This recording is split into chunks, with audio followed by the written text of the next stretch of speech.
Hello, my name is Jay Pronto, and today I'll be reviewing Guava Island, a film you can see on Amazon Prime right now. At just 55 minutes long, this movie uses all of those minutes to move the plot right along. Except when it diverts into song to show us a music video that we've already seen. Don't get me wrong though, I loved it because I am a fan of the one, the only, Childish Gambino, Donald Glover. Or better known to this film as co-writer, producer, and lead character, Denny Maroon. Now before we get into the review, I'd like to announce that this one will be spoiler-free, so if you're worried I'm going to ruin any major plot points, endings, deaths, hookups, one-liners, relieve yourself. Alright, let's get into it. Clapper! Alright, so here's the plot summary from IMDb. A young musician seeks to hold a festival to liberate the oppressed people of Guava Island, even if only for a day. Perfect! Nailed it! Great summary. However, do not go to IMDb to read the plot summary if you're trying to convince your friends to watch this film. One photo can spoil it for you. Consider yourself warned. Oh yeah, this movie was good. Dude. If you like Childish Gambino, hands down you like this film. If you hate Childish Gambino, hands down you hate this film. Because that's its only downfall. It's so much about what we already understand to be the persona of Gambino. It's rebellion, it's seemingly anti-big government, but at its very core, I believe, it's anti-corruption. But political agendas aside, it's still a great watch. However, for the purposes of this review, I will touch on it. This film gave me a Moana vibe from the get-go. Initially, we were taken into an animated world wherein Rihanna, voice acting beautifully might I add, gives us a brief history of the island, telling us about how the island was once pure, lush, and good, and then the bad man came. Sound familiar?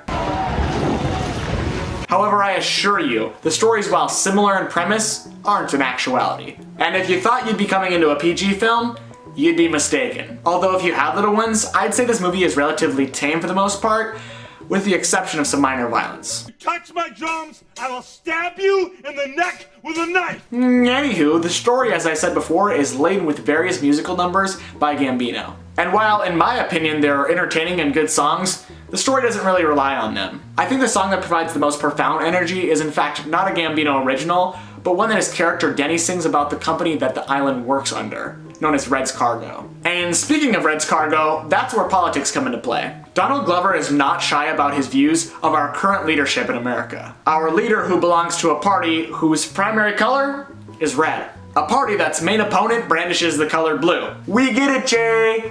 Right, left, blue, red, donkey, elephant. Well, in this film, the fabric that makes the island so special comes from blue silkworms, and the people love them. But when the red man comes in, he taints them, and the people are sad and oppressed. You tell me if this means something. There are symbols spanning across every inch of your screen when you watch this movie. And even though I don't care too much to look at this movie as a political vehicle, it's awesome to note the attention to detail. Clothing is a huge player in this regard. Yidge. There is one major living symbol in this film that really made the movie for me. Now, I won't say anything else about it, but see if you can spot it and let me know in the comments below. Apart from just wardrobe, the set was decorated superbly in this film. This is not an area most people, myself included, usually touch on.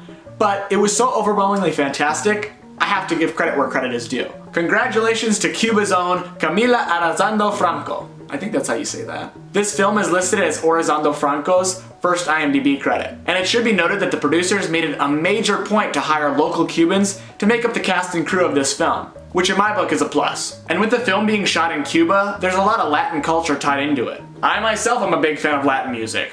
It just kinda gets you going.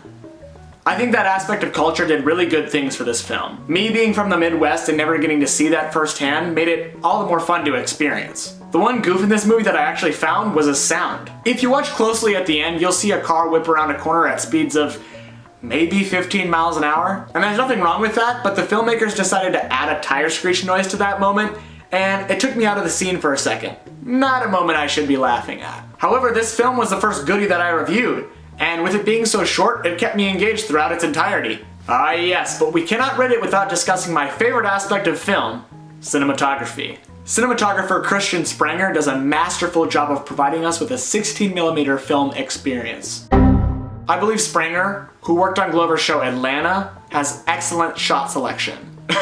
That sounded like I was doing play-by-play. Ray Allen from the corner! Bang! Spring! During an intense scene in the film, Springer went with a low angle as well as going handheld to create anxiety amongst his audience. Another noticeable shot is when he utilizes a dolly to track Glover and another character as they walk through the loading dock of Red's cargo. This long establishing shot allows us as the audience to get more insight on where we are spatially. We are on an island, but there's industry. Using a variety of different camera distances is something that a lot of filmmakers miss out on, myself included. However, it's not about me. So let's review the darn thing. I give this film 9 degrees out of 10. It kept me entertained. It had moral battles.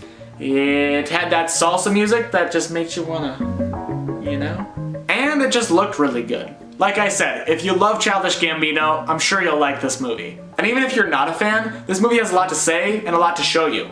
And from a technical aspect, it's pretty sound. Get it? Sound? Musical? That's all from me, folks. If you like this video, go ahead and give it a thumbs up. If you want to see more movie reviews, hit me with a subscribe. And as always, if you have an opinion in mind or you want to suggest a movie to me, go ahead and put it in the comments below. Thanks for watching and have a good night. Goodbye!